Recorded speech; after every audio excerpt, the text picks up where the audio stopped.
আসসালামু আলাইকুম ওয়া রাহমাতুল্লাহি ওয়া বারাকাতুহু। ইন্নাল হামদুলিল্লাহ ওয়াসসালাতু আলা ইবনে আব্দুল্লাহ ওয়া বা'দ।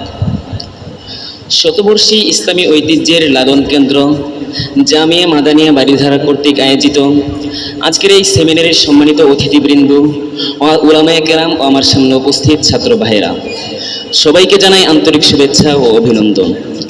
আজকে আমার আলোচ্য বিষয় হচ্ছে ইশকে রাসূল সাল্লাল্লাহু আলাইহি ওয়াসাল্লাম ও আমাদের জীবন ব্যবস্থা। উক্ত বিষয়ের উপর কিঞ্চিত পরিমাণ আলোকপাত করার প্রয়াস চালাবো ইনশাআল্লাহ।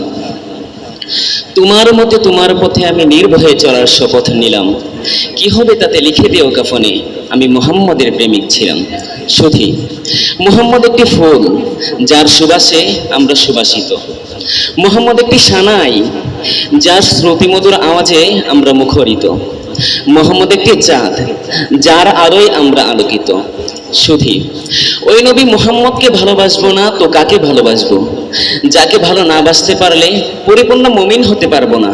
এরশাদ হয়েছে, লা ইউমিনু আহাদুকুম হাত্তা আকুনা আহাব্বা ইলাইহি। ওই নবী মুহাম্মদকে ভালোবাসবো না তো কাকে ভালোবাসবো? যাকে ভালো না বাসতে পারলে জান্নাতে যেতে পারবো না। এরশাদ হয়েছে, মান আহাব্বানি কানা মাই ফিল জান্নাহ। ওই নবী মুহাম্মদকে ভালোবাসবো না তো কাকে ভালোবাসবো? যাকে অনুসরণের মাধ্যমে ভালোবাসতে পারলে আল্লাহ তাআলা আমাদেরকে ভালোবাসবেন। এরশাদ হয়েছে, ফাত্তাবিউনি ইউহিব্বুকুমুল্লাহ।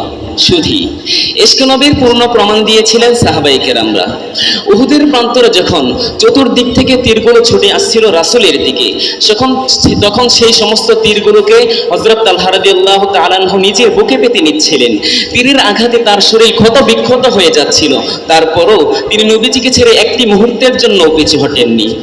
তানঈমের প্রান্তরে যখন হযরত খাব্বাব রাদিয়াল্লাহু তাআলা আনহুকে শুলিতে চড়ে শাস্তি দেওয়া হচ্ছিল, মুশরিকরা তার শরীর থেকে একটি গোশতের টুকরো কেটে নিচ্ছিল এবং বলছিল, হে খাব্বাব, তুমি একটিবারের জন্য হলেও নবী মুহাম্মদকে গালি দাও, অথবা একটিবারের জন্য হলেও মদিনার দিকে ফিরে থুতু নিক্ষেপ করো, তাহলে তোমাকে মুক্তি দেওয়া হবে। কিন্তু খাব্বাব রাদিয়াল্লাহু তাআলা আনহু তাদের কথাকে ঘৃণা করে প্রত্যাখ্যান করলেন, নিজের জীবন দিয়ে দিলেন, তারপরও নবীর শানে একটি কটু কথা বলতেও রাজি হলেন না। হযরত উম্মে আনাস রাদিয়াল্লাহু তাআলা আনহা তার 10 বছরের বাচ্চাকে নবীর খেদমতের জন্য উৎসর্গ করে দিয়েছিলেন।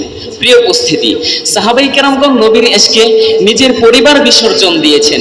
আমার আপনার পরিবার তাদের থেকে সম্মানিত নয়। সাহাবায়ে কেরামগণ নবীর ইশকে বিবি সন্তান বিসর্জন দিয়েছেন। আমার আপনার সন্তান তাদের থেকে সম্মানিত নয়।